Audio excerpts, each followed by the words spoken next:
Bonjour et bienvenue. Cette vidéo est relative à la correction de l'exercice numéro 3 de l'examen final 2019, deuxième vague.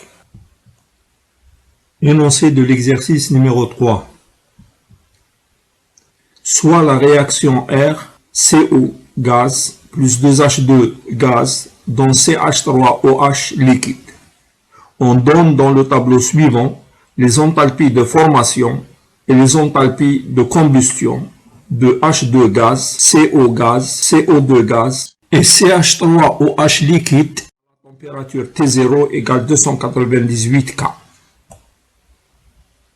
L'enthalpie de formation de H2 n'est pas donnée car c'est un corps simple dans son état standard. On sait que pour un corps simple dans son état standard, il se forme à partir de lui-même, donc son enthalpie de formation est nulle.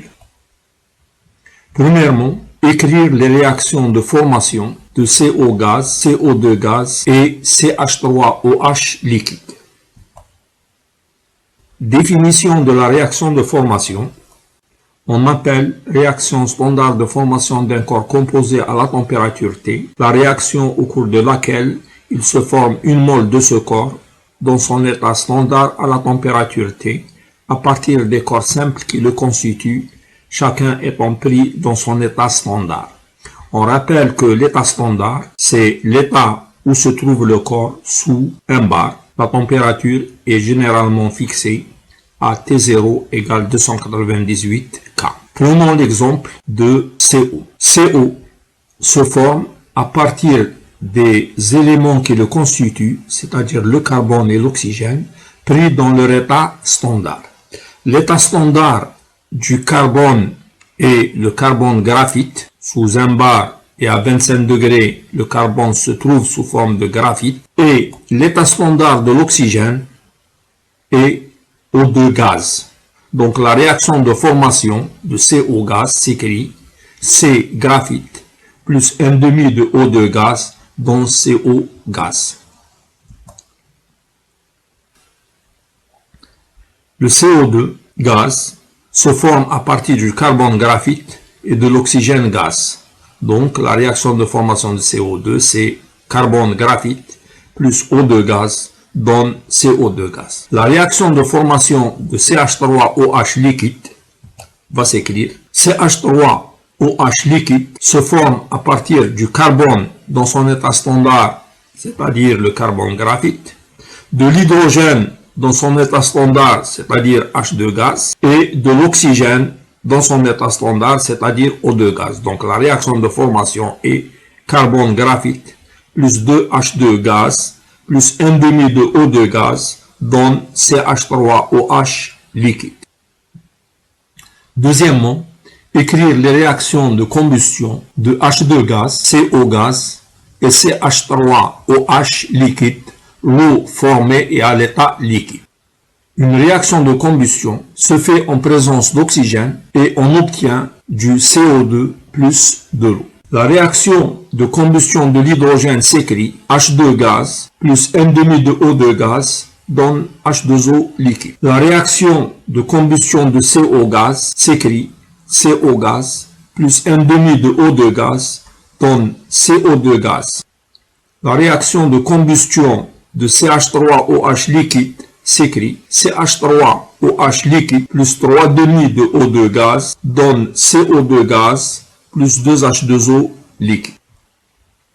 Troisièmement, calculer l'enthalpie standard, delta H standard de la réaction, R, à la température T0 égale 298 K. Petit a, à partir des enthalpies standards de formation qui sont données. Il y a deux méthodes. La première méthode consiste à appliquer directement la loi de S en écrivant la formule qu'on a démontrée en cours. La réaction CO gaz plus 2H2 gaz donne CH3OH liquide.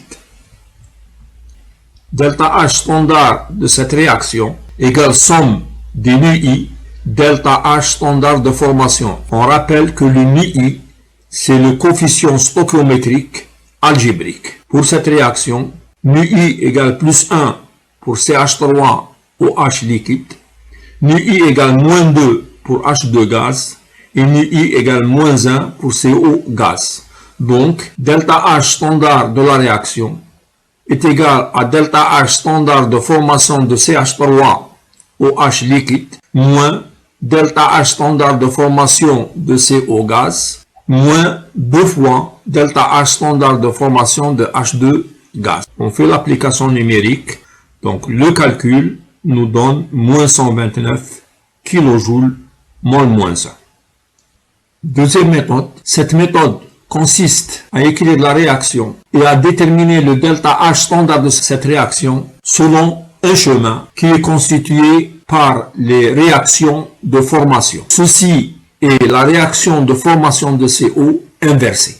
Donc le delta H qui va intervenir dans cette réaction, c'est moins le delta H standard de formation de CO gaz.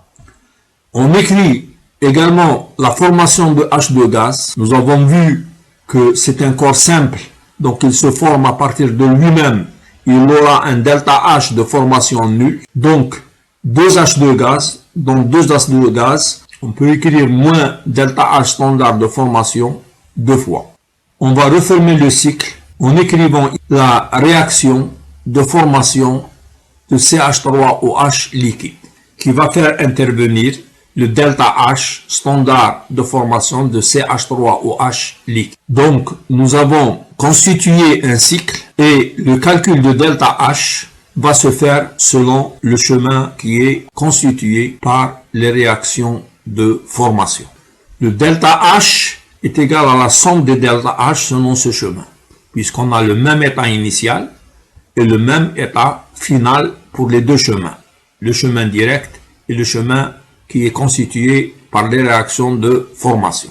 On en déduit que le delta H de cette réaction, il est égal à la somme des delta H selon ce chemin.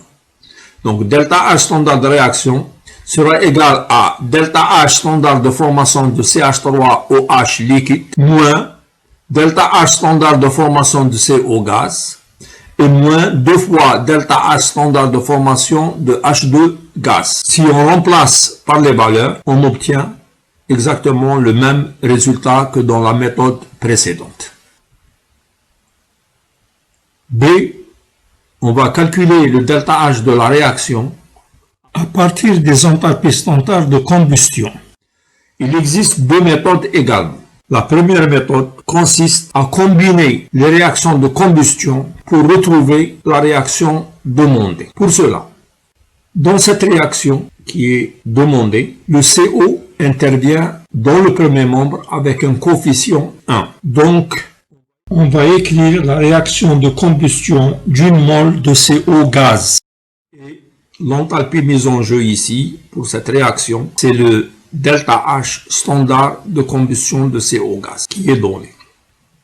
Alors, ensuite, on voit que CH3OH liquide intervient dans le second membre.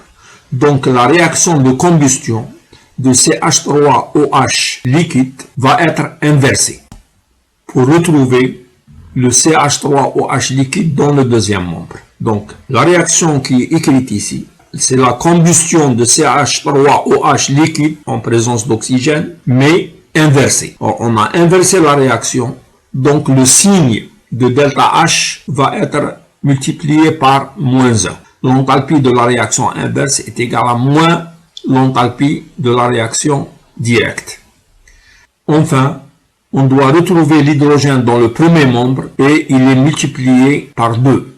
Donc quand on multiplie par 2, on aura 2 fois le delta H standard de combustion de H2 gaz. Et nous allons combiner ces réactions, c'est-à-dire les sommets membre à membre, et on doit retrouver la réaction demandée. Donc quand on additionne membre à membre ces trois réactions, on voit que le CO2 va se simplifier, 2H2O dans le premier membre et 2H2O dans le deuxième membre vont se simplifier et on aura l'oxygène 1 mol et demi dans le premier membre, nous avons 1 mol plus une demi-mol, donc 1 mol et demi dans le premier membre, et dans le deuxième membre, on a 3 demi, c'est-à-dire 1 mol et demi d'oxygène. Donc les oxygènes vont aussi se simplifier. Et il va nous rester seulement CO gaz plus 2H2 gaz donne CH3OH liquide, c'est-à-dire la réaction demandée. Donc, quand on fait la somme membre à membre, on doit aussi faire la somme des enthalpies. Donc, l'enthalpie de cette réaction demandée, delta H standard de réaction, est égal au delta H standard de combustion de CO gaz, moins le delta H standard de CH3OH liquide, plus 2 fois le delta H standard de combustion de H2 gaz. Le calcul nous donne delta H standard de la réaction égale moins 141 kJ par mol. Donc voilà la première méthode qui consiste à trouver une combinaison linéaire des réactions de combustion. La deuxième méthode consiste à écrire un cycle. On veut calculer le delta H standard de cette réaction. Pour cela, on va construire un cycle qui sera constitué par les différentes réactions de combustion. D'abord, on va écrire la réaction de combustion de CO gaz. CO gaz brûle en présence d'oxygène pour donner CO2. C'est la réaction de combustion de CO gaz. Ça fait intervenir le delta H standard de combustion de CO gaz. Ensuite, on va écrire la combustion de l'hydrogène en présence d'oxygène.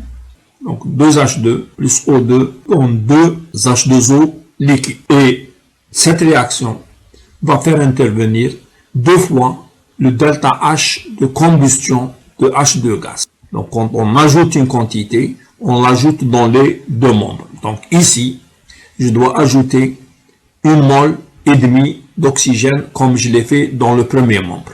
Donc on a 1 mol et demi d'oxygène. Dans les deux membres, j'ai le droit d'ajouter la même quantité dans les deux membres. Et enfin, on va refermer le cycle en écrivant l'inverse de la réaction de combustion de CH3OH liquide. Le delta H qui est mis en jeu ici, c'est moins le delta H standard de combustion de CH3OH liquide. Donc là, nous avons un cycle et on peut dire que le delta H de la réaction est égal à la somme des delta H selon le chemin constitué par les trois réactions de combustion. Donc, le delta H de la réaction est égal à la somme des delta H selon ce chemin. On aura delta H de la réaction égale delta H de combustion de CO gaz plus 2 fois le delta H de combustion de l'hydrogène moins le delta H de combustion de CH3OH liquide. Et on trouve donc exactement le même résultat que dans la première méthode.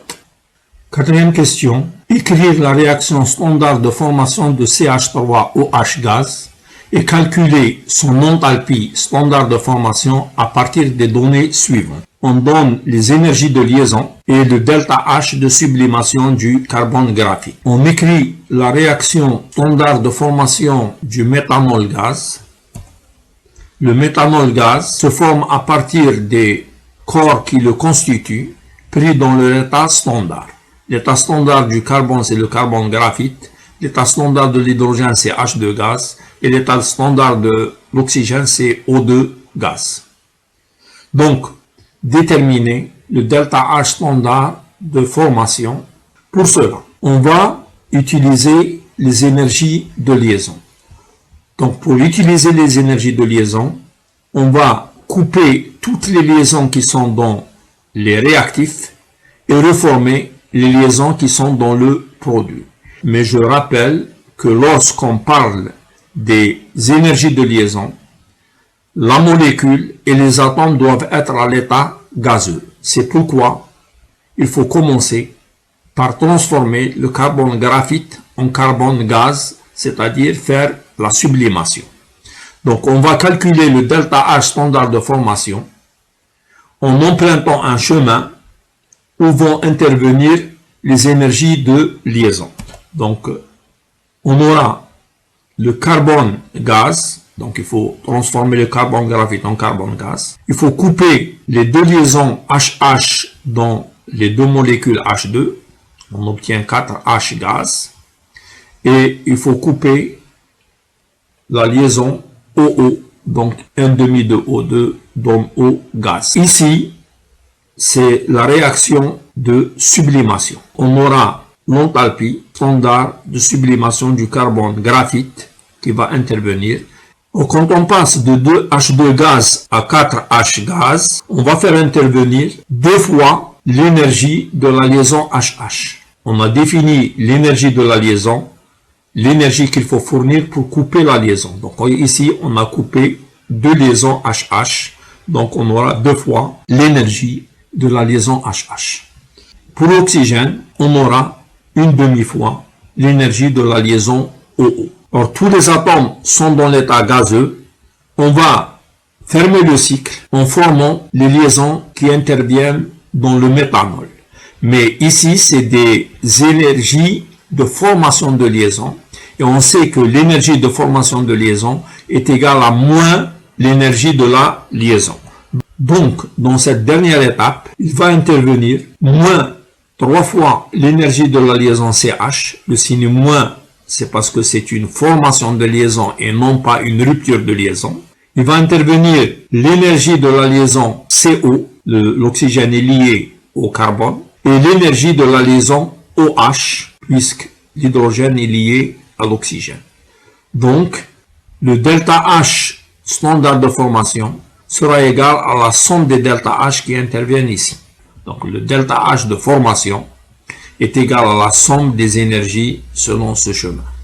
Donc, on obtient delta H standard de formation égale moins 217 kJ par mol.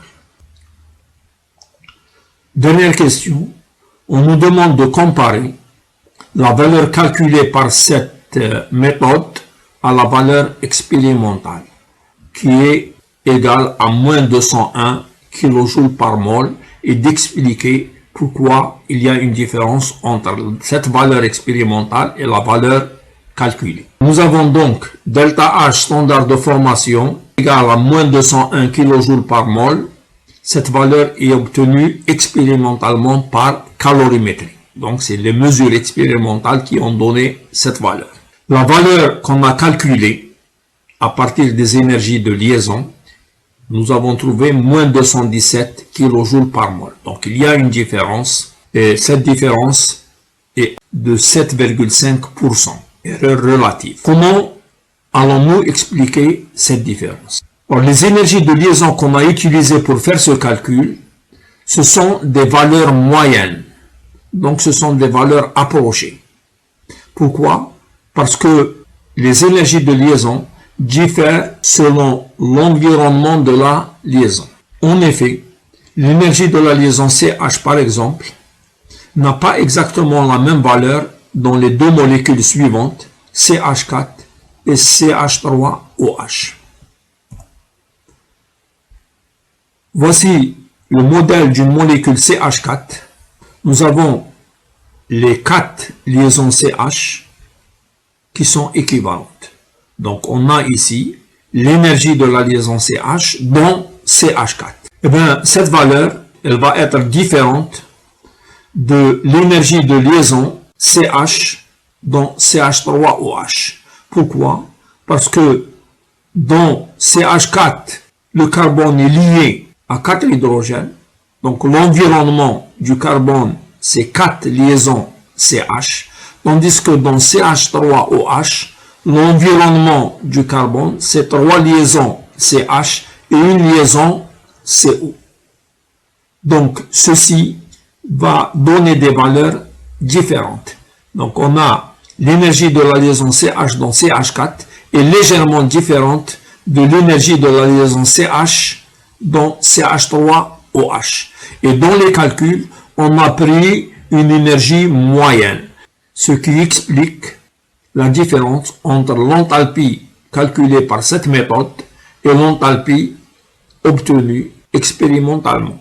L'énergie de la liaison CH dépend du type de liaison autour du carbone. L'enthalpie de la réaction de formation calculée à partir des énergies moyennes sera donc moins précise que celle obtenue expérimentalement. Quand on a le choix, donc il vaut mieux déterminer le delta H de formation à partir des valeurs expérimentales par calorimétrie que de les calculer à partir des énergies de liaison, puisqu'avec les énergies de liaison, ça va nous donner une valeur approchée.